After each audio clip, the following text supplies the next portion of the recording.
Class third division, 10वीं class third division, 11वीं class third division और तीनों ही थर्ड डिवीजन नकल करके और उसके बाद 12वीं में फेल। ऐसे स्टूडेंट को आप क्या कहेंगे? बेकार है, धरती पर बोझ है, इससे कुछ होने वाला नहीं है। लेकिन अगर एक 12वीं फेल स्टूडेंट जिंदगी में आपको एक बेहतरीन पुलिस ऑफिसर बनकर दिखा दे और हिंदुस्तान के सबसे बड़े एग्जाम्स पास करे, डॉक्टरेट की डिग्री ले, तो फिर क्या कहेंगे?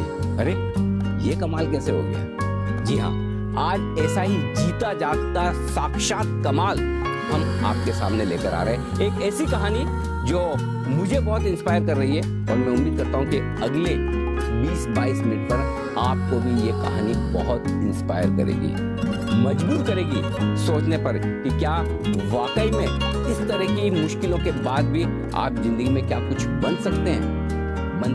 और ऐसा उदाहरण आपके सामने है मुंबई में भी। जी हाँ, मुंबई में हमारे एक बड़े तगड़े IPS ऑफिसर है डॉक्टर मनोज शर्मा। या आपने सही सुना, वो डॉक्टर भी है और IPS ऑफिसर भी, और उन्हीं की जिंदगी पर एक किताब लिखी गई है 12th फेल, और किताब लिखने वाले हैं उनके मित्र अनुराग जी। आप दोनों ही हमारे स्टूडियो में। डॉक्टर मनोज शर्मा, आपका बहुत बहुत स्वागत है। अनुराग जी, आपका भी बहुत बहुत स्वागत है। टाइटल ही बड़ा इंस्पायरिंग है आपकी बुक का, 12th फेल। तो सबसे पहले तो अनुराग जी, मैं पहले आपसे पूछूंगा जी, आप मनोज जी के मित्र भी हैं और साथ भी पढ़ाई कर चुके हैं। क्या सिर्फ ये वजह थी कि आपने इनकी जिंदगी पे किताब लिखने की सोची या इसके आगे भी कुछ और है? मुझे लगता है कि जब इनका जीवन मैं देखता हूँ, काफ़ी समय से मैंने देखा है, तो समाज में उन बच्चों के लिए प्रेरणादायक है जो अपने कैरियर में शुरू में कमज़ोर रहते हैं।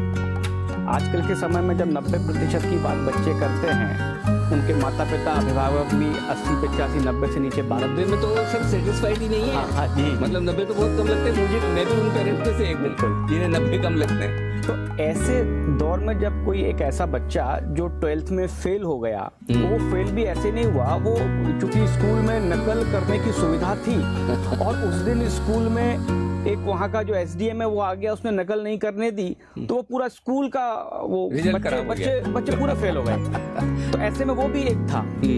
तो वो इस जिस क्षेत्र में था, मुरैना, ग्वालियर के पास में मुरैना है, तो उस क्षेत्र में वो था, तो वहाँ निकल की सुविधा होती थी, तो वहाँ वो फेल हो गया 12th में। तो एक ऐसा बच्चा जो अपने कैरियर की शुरुआत में बहुत कमजोर रहा, पढ़ाई में कमजोर रहा, ऐसा बच्चा कल्पना भी कर सकता है यदि कि उसको एक IPS ऑफिसर बनना है, तो ये बड़ी असंभव सी बात लगती है। बिल्कुल। तो जब ये साकार हुआ तो मुझे लगा कि ये कहानी हम आज के युवाओं को सुननी चाहिए। इसी उद्देश्य से मैंने ये उपन्यास लिखा है। आपका सरनेम मैंने अभी तक मैं अनुराग पाठक। नहीं, मुझे तो पता है, लेकिन मैंने जानबूझ के बताया नहीं। ओके। आप पाठक के बजाय आपका सरनेम लेखक होना चाहिए क्योंकि एक किताब आप पहले भी लिख चुके हैं, व्हाट्सएप पर क्रांति, राइट? और उसके बाद आपने ये बेहतरीन किताब लिखी, कुछ अंश मैंने भी पढ़े हैं और इस वीकेंड पे मेरा एजेंडा है, पूरी किताब पढ़ डालूंगा। लेकिन मनोज जी, मैं वहीं से शुरुआत करता हूँ।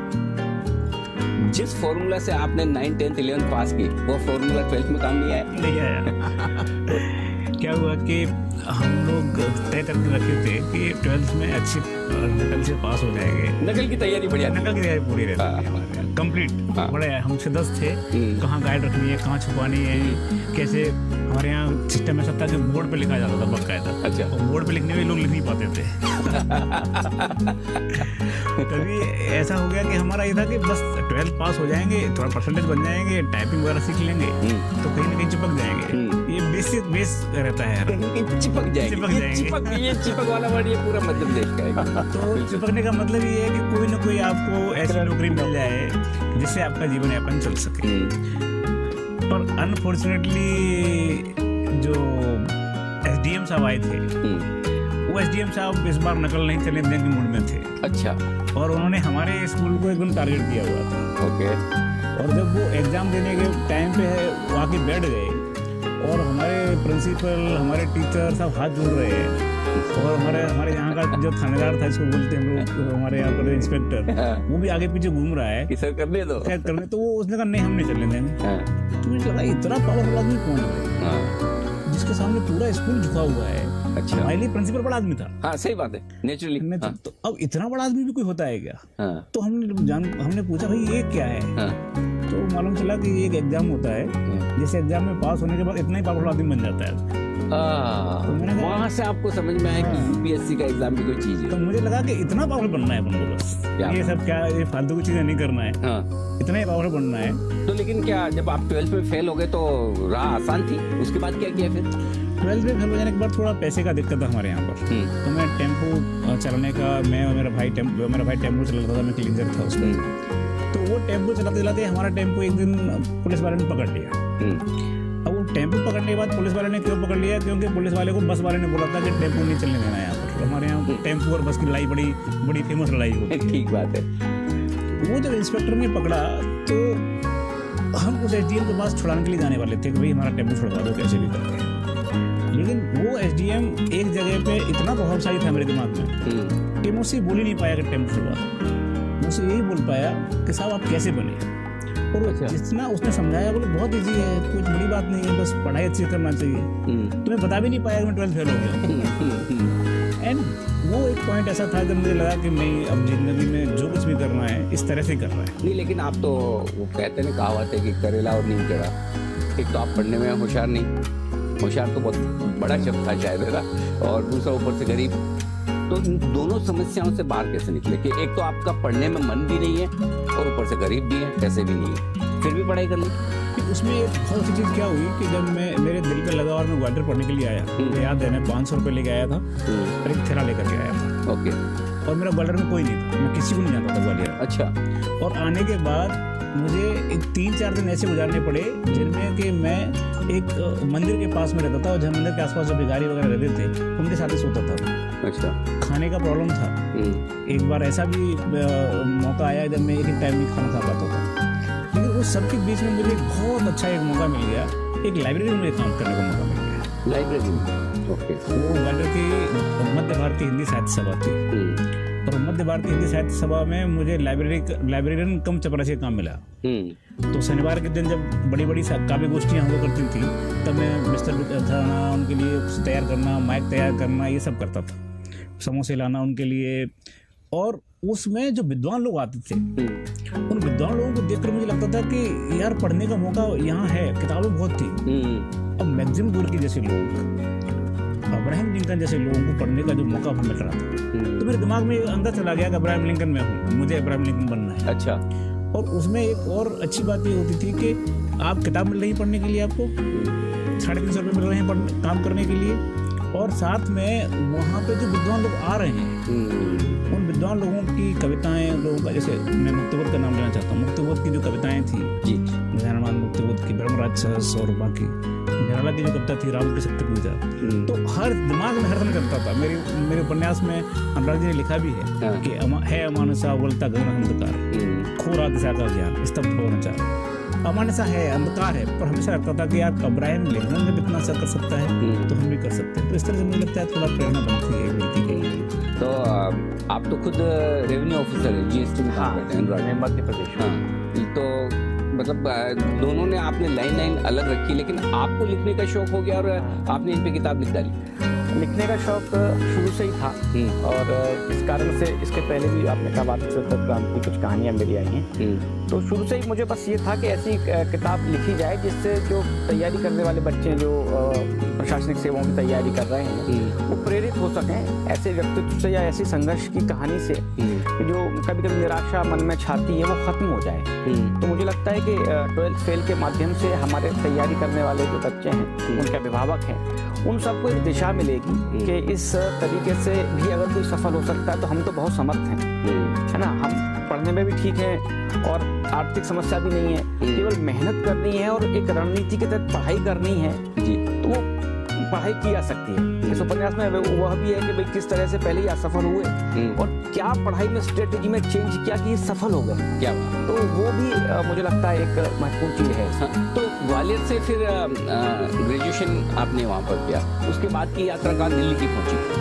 ग्वालियर में पढ़ाई करते समय हमारा उद्देश्य फिर भी छोटा था कि भाई कैसे भी हम SDM तक पहुँच जाएं और कैसे भी हम तहसीलदार बन जाएं और डिवाइस बन जाएं और उसके बाद अपने घर को, परिवार को आगे लेके जाएं। पर पर होता ये गया कि धीरे धीरे ये दिमाग थोड़ा बढ़ता चला गया। एक बार ऐसा भी हुआ कि एमपीएससी की जो एग्जाम होते हैं वो बंद हो गए 1 साल के लिए। तो फिर हमारे दिमाग में यार क्यों ना कुछ बड़ा किया जाए। बड़ा करने में हमेशा एक दिक्कत रहती थी कि हर एक आदमी बोलता था कि तुम नहीं कर सकते। अच्छा, क्योंकि तुम 12th फेल हो। ओके। तो 12th फेल का जो एक ठप्पा लग गया। हाँ। वो ठप्पा मुझे हर जगह सहन करना पड़ता था। यहाँ तक कि जब मैं जिस लड़की से प्यार करने लगा, उस लड़की से प्यार करने के दौरान भी पीछे से आवाज आती थी उस लड़की से, अरे ऐसे बात बनकर 12th फेल है। अच्छा। वो एक तरफा था प्यार? एक तरफा था। हाँ, ठीक है। प्यार एक तरफा ही होता है उस दौर में। बिल्कुल। तो वो एक ऐसी चीज थी जिसमें लग रहा था कि कुछ ऐसा किया जाए कि इस ठप्पे को धोया जाए। कुछ ऐसा किया जाए जैसे कि आपके अंदर का जो एक ईमानदारी है, सच्चाई है, वो सामने लाई जाए। मैं जब दिल्ली में था, दिल्ली जब पढ़ने के लिए गया, तो मुझसे जिस लड़की से प्यार था और आजकल जो मेरी वाइफ है, वो मुझे हमेशा पूछती थी कि इस संघर्ष में लोग कमला जाते हैं, बर्बाद हो जाते हैं, चेहरा गंदा दिखने लगता है, हंसी चली जाती है, तुम्हारे साथ ऐसा क्यों हो रहा है? तो मैं हमेशा बोलता था कि मुझे पता है कि मुझे बहुत आगे बढ़ना है, ये कॉन्फिडेंस है मेरे अंदर। तो यार तुम 12th फेल हो, तुमको इंग्लिश नहीं आती, तुमको गणित नहीं आता, तुमको कुछ भी ऐसी कोई इकोनॉमी नहीं आती, तो तुम कैसे बोलते हो आगे बढ़ने का? मैं बोलता था मुझे आदमी पढ़ने का हुनर है। आदमी पढ़ने का? क्या बात। आदमी पढ़ने का हुनर है मुझे, और ये हुनर मुझे आगे ले जाएगा। इसलिए ये सब करते हुए मैं दिल्ली तक आ गया, और दिल्ली में फिर पढ़ाई शुरू की। और फिर आपने यूपीएससी का एग्जाम देने की कोशिश की और उसमें बार फेल फिर से। हाँ। वो भी बताइए जरा। नहीं, उसमें कैसा हुआ कि दिल्ली तक तो पूरा संघर्ष करके मैं आ गया। ठीक बात है। लेकिन दिल्ली में 2 समस्याएं आई। एक समस्या आई कि दिल्ली रहने के लिए बहुत महंगा था, तो उसके लिए कुछ किया जाए। तो उसके लिए फिर मेरे पास ये विकल्प था कि मैं कुछ काम करूं। काम मुझे इस तरह मिल गया कि मुखर्जी नगर में कुछ अच्छे बड़े घरों में लोग कम रहते थे, उनके डॉग्स रहते थे, कुत्ते। अच्छा। तो उन डॉग्स को बाहर घुमाने के लिए कोई आदमी नहीं था उनके पास। तो मैंने ये काम ले लिया कि मैं घुमा के लाऊंगा 1 घंटे, और वहाँ पर उनको घुमाने के लिए खर्च मैं बोल दूंगा, और उसमें मुझे 400 रुपये पर कुत्ता देंगे वो लोग। क्या बात। तो उससे मेरा रहने का और खाने का खर्चा आ गया। प्लस दूसरा एक समस्या आ गई कि आपको आता नहीं तो कोचिंग कैसे करें। तो मेरे एक सर थे, विकास देवकीर्ति, जो दृष्टि विजन चलाते हैं, उन्होंने कुछ ऐसी कृपा की कि मुझे बिना पैसे के एडमिशन दे दिया, उनसे रिक्वेस्ट करने के। अब तीसरी, जैसे ही मैं आगे बढ़ने लगा पढ़ाई के लिए, एक दिन क्या हुआ, टेस्ट में नंबर अच्छे आ गए मेरे, और टेस्ट में नंबर अच्छे आ गए तो दिल्ली की लड़कियां मुझे में आकर्षण पैदा हो गया। क्या बात है। आकर्षण में मुझे एक लड़की से प्यार होने लगा। और वो प्यार हुआ तो ऐसा हुआ जैसा होता है, जिसमें फिर आपको यूपीएससी और बेकार लगने लगता है। मुझे भी वैसे ही हुआ, मुझे लगा कि यार ये सब बाद में देखेंगे, पहले ये लड़की महत्वपूर्ण है, बाद में सब कुछ महत्वपूर्ण है। और उस प्यार में फिर लगातार मैं असफल होता चला गया, क्योंकि प्यार चल रहा था तो पढ़ाई खत्म हो गई। तो मुझे याद है पहले अटेम्प्ट में मैंने यूपीएससी का प्री निकाला था, मेंस भी दिया था। दूसरे अटेम्प्ट में, तीसरे अटेम्प्ट में मेरा होता ही नहीं था, प्री में नहीं हुआ था। अच्छा, और उल्टा परफॉर्मेंस नीचे आ गया। तो फिर फाइनली चौथे अटेम्प्ट में जाकर आप पास हुए। हाँ, आखिरी अटेम्प्ट में। वो कैसे हुआ फिर? एक्चुअली क्या बदला उस वक्त? मेरी इंग्लिश इतनी कमजोर थी, मुझे लगता है कि जो बच्चे इंग्लिश के कारण परेशान हैं उनको बताना बहुत जरूरी है, कि जब मैं यूपीएससी का मेंस देने गया, और यूपीएससी के मेंस में एक पेपर होता है इंग्लिश का, जो कंपलसरी होता है, जिसमें पास होना कंपलसरी रहता है। अगर आप उसमें पास नहीं हुए तो बाकी कॉपी चेक ही नहीं होती है आपकी। अच्छा। तो उस वाले पेपर में एक ऐसे रहता है 100 नंबर का, तो 100 नंबर का ऐसे मैंने लिखा, और लिखने के बाद मैं खुश था कि पास हो जाऊंगा, मैंने रटा हुआ था। बाद में घर आने के बाद मालूम चला कि मैंने जो ऐसे लिखा है वो लिखा है टेररिज्म इन इंडिया, और जो ऐसे आया है एग्जाम में वो है टूरिज्म इन इंडिया। मतलब ये इंग्लिश का लेवल था कि टेररिज्म का फर्क पता नहीं। क्या बात है। इसलिए फिर क्या हो गया, चौथा अटेम्प्ट बहुत टफ हो गया। लड़की मान नहीं रही थी, वो मना कर रही थी कि मैं प्यार नहीं करूंगी, प्यार एक तरफा था। आपका परफॉर्मेंस डाउन हो रहा है, आप इंग्लिश में कमजोर हैं, आप गणित में कमजोर हैं, तो ऐसा लग रहा था कि शायद सिलेक्शन नहीं हो पाएगा और मुझे वापस गाँव जाना पड़ेगा। मेरे गांव के लोग बोलते भी थे, तू कितना आगे बढ़ रहा है, क्या कर रहा है पता नहीं, तेरे को अल्टीमेट यहीं पे खेती करना है तेरे को। बात है। पर चौथे अटेम्प्ट के आसपास ऐसा हुआ कि हमारे ग्रुप में से एक लड़की का सिलेक्शन हुआ, और उस लड़के के सिलेक्शन की जो पार्टी रहती है उसमें मेरा भयंकर अपमान हुआ। और भयंकर अपमान में जो लड़की मेरे साथ काम करती, जो जिससे मैं प्यार करता था, श्रद्धा, श्रद्धा ने मुझे बोला कि तुम अपमान के लिए तैयार रहो, ये अपमान होने वाला है, क्योंकि तुम वो नहीं कर रहे हो जो करना चाहिए, तुम्हारे अंदर क्षमता है लेकिन तुम उनका यूज नहीं कर रहे। तो मैंने कहा कि मैं क्षमताओं का यूज तो कर दूं अगर एक बार तुम हाँ कर दो। अच्छा। ओके। तो उसने कहा मतलब, मैंने कहा मैं दुनिया उलट पलट दूंगा अगर आप एक बार यस कर दो। ओके। तो उन्होंने कहा ठीक है चलो, मैंने यस कर दिया, तुम उलट पलट दो। अच्छा, ये है उस उपन्यास में, मतलब ये लाइफ का सबसे बड़ा टर्निंग पॉइंट है। जब एक लड़की बोलती है जिसे हम प्यार करते हैं, जिसको हम चाहते हैं, तो उसने कहा उलट पलट दो, अब आज मैंने यस कर दिया चलो। अच्छा, मैंने शर्त ये कि उलट पलट उलट दूंगा मैं। फिर उसके बाद जो पढ़ाई का, एकाग्रता का जो लेवल था इतना ज्यादा बढ़ गया, मुझे होश नहीं था कि मैं क्या कर रहा हूँ।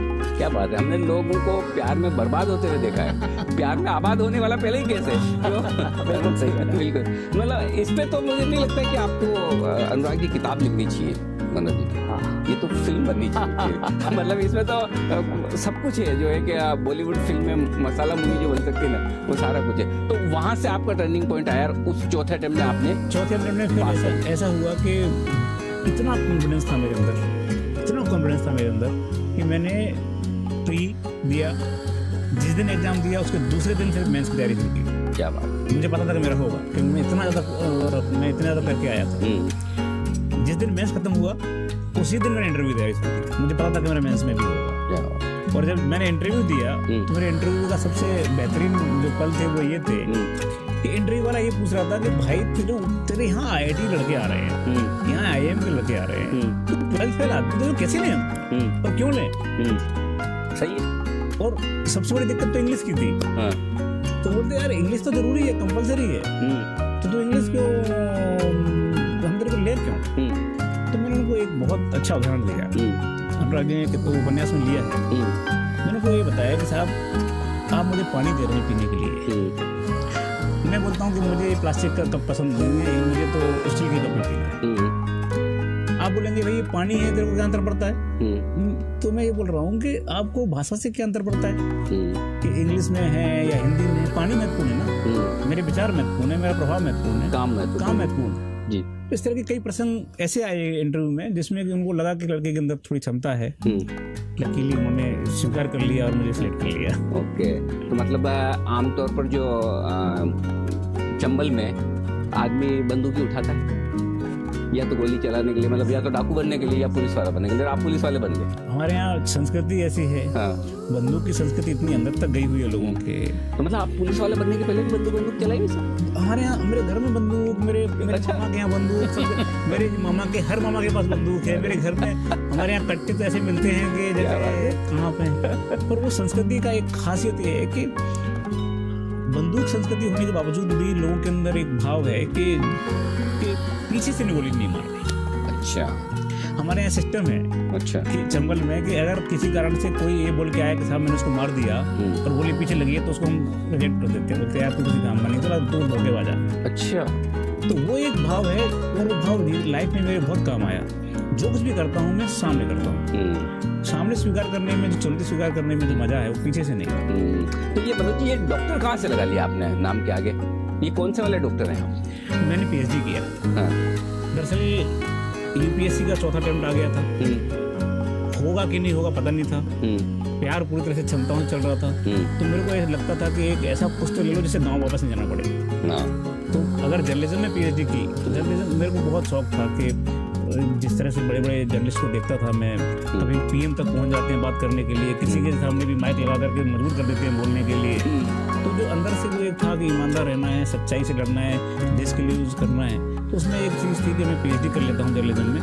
तो अब मैं अगर सेलेक्ट नहीं हो पाया तो कम से कम फिसलूंगा नहीं, मैं दूसरे किसी पब्लिशर में चला जाऊँ। लेकिन मुझे पूरा विश्वास है अगर आप पुलिस ऑफिसर नहीं बनते, जर्नलिस्ट बनते, तो भी आप शायद इसी तरह से बैठ के या इससे बढ़िया तरीके से बड़े बड़े लोगों के इंटरव्यू करे होते। इसी पे बैठने का सौभाग्य मुझे मिलता है, उसमें अगर ऐसा होता है नहीं। लेकिन जाहिर सी बात है कि आपकी जो कहानी है वो वाकई में काफ़ी इंस्पायरिंग है। मैं ख़ास तौर से उन लोगों के लिए आपसे एक मैसेज चाहता हूँ। एक, जो वाकई में बहुत गरीब है, दो, जो पढ़ने में बहुत कमज़ोर हैं, और तीसरा जिन्हें इंग्लिश नहीं आती, इनके लिए क्या कहेंगे? मैं जब जब भी किसी कॉलेज और यूनिवर्सिटी में जाता हूँ तो हमेशा ये बात करता हूँ कि आप घबराइए मत। पेरेंट्स हैं आप बच्चे पे लादिए मत चीज़ों को। बच्चे के अंदर क्षमता है आगे बढ़ने की, वो आगे बढ़ेगा। इंग्लिश आपको रोक नहीं सकती। इंग्लिश एक भाषा, एक माध्यम है। इंग्लिश इतनी बड़ी चीज़ नहीं है कि इतना बड़ा हवा नहीं है जो हम हवा बना देते हैं। दूसरी बात, आप गरीब हैं ना तो रास्ते मिलते हैं। आप इस दुनिया में, देश में इतने अच्छे अच्छे लोग हैं। मैं अनुराग जी की बात कर रहा हूँ, कितनी बार इन्होंने हेल्प की है मेरी, कितने लोगों ने हेल्प की है मेरी। अच्छे लोग हैं, रास्ते देंगे आपको। तीसरी बात, अगर आप बॉर्न इंटेलिजेंट नहीं है तो घबराइए मत। बॉर्न इंटेलिजेंस जैसा कोई कॉन्सेप्ट होता ही नहीं। हम खुद एक्वायर करते हैं इंटेलिजेंस, और वो कभी भी कर सकते हैं। कुछ बच्चे शुरू में कर लेते हैं, कुछ बीच में करते हैं, कुछ एंड में करते हैं। लेकिन पॉजिटिव सोचिए, देश के लिए सही रास्ता सोचिए। आपने महात्मा गांधी की एनसीईआरटी पे एक लाइन पढ़ी होगी, वो बोलते हैं हमेशा, अगर तुम अपने लिए कुछ करना चाहते हो, सफल हो या नहीं मुझे पता नहीं, लेकिन अगर देश के लिए कुछ करना चाहते हो तो कभी असफल नहीं। क्या बात है। अब अनफिनिश्ड एजेंडा क्या रहा है लाइफ में? अब आपने सब तो कर लिया है और पुलिस ऑफिसर भी बन गए, नाम भी काफ़ी कमाया है। अब और क्या करना चाहते हैं मनोज? मुझे ऐसा लगता है कि एक पुलिस ऑफिसर में मेरी पर्सनल ड्यूटीज़ हैं। मैं महाराष्ट्र में 3 जगह एसपी रहा हूँ। मैं नागपुर एसपी था, कोल्हापुर एसपी था, चंद्रपुर एसपी था, एडिशनल एसपी में गढ़चिरौली में था, गदर में काम किया। Naxalite area. हाँ, यस। अभी मैं डीसीपी था जोन 1 में। जोन 1 में जब मैं डीसीपी था तो बहुत सारे मुंबई में ऐसी चीज़ें हुई जो लोगों को पसंद आई। आजकल एडिशनल सीपी हूँ मैं वेस्ट रीजन में। तो पुलिस का जो काम है वो मैं कर रहा हूँ। पुलिस का काम डॉक्टर जैसा काम है। डॉक्टर जैसे डॉक्टर पेशेंट हियरिंग वाला होगा तो अच्छा कर सकता है, वैसे पुलिस वाला। तो मैं अपनी ड्यूटी पूरी तरह से कर रहा हूँ, पर साथ में मुझे बार बार लगता है कि एक कोई भी सिविल सर्वेंट है, वो सिविल सर्वेंट ही नहीं बल्कि सोशल चेंजर भी है। और सोशल चेंज करने के लिए उसको प्रयत्न करना चाहिए। और ये किताब बेसिकली इसी का एक परिणाम है। अनुराग जी ने मुझे बड़ी कृपा की है कि ये किताब लिखी है, क्योंकि इससे जो अनुराग जी ने बताया कि जो बच्चे ऐसा सोचते हैं कि हम आगे नहीं बढ़ सकते, जिनके पेरेंट्स सोचते हैं कि आगे नहीं बढ़ सकते, वो आगे जाएंगे। पेरेंट्स का सबसे बड़ा इशू ये है कि हम बच्चों को अपंग कर देते हैं। अभी भी बताता हूँ मैं आपको, एक संघर्षशील बाप के बच्चे को और बड़े बाप के बेटे को, दोनों को आप सब्जी मंडी भेजिए 500 रुपये दे करके, सब्जी लेके आओ। वो जो गरीब आदमी है उसका बड़े ज़्यादा सब्जी लेके आएगा। तो ये बात सही है। क्यों? फिर उसको बार्गेनिंग करने की ताकत है ना। वो बोलेगा जाके कि 5 रुपये का आधा किलो दे रहा है, क्या वो बगल वाला 4 दे रहा है, तू 5 कर। और ये जो दूसरा वाला बच्चा है जो संघर्ष करने की क्षमता नहीं है, वो जाके बोलेगा 1 किलो दे दो, 1 किलो दे दो, 1 किलो। ये अंतर है। संघर्ष आपको आगे बढ़ाएगा जीवन में। अभी वही आगे बढ़ सकता है जो संघर्ष करने की क्षमता है।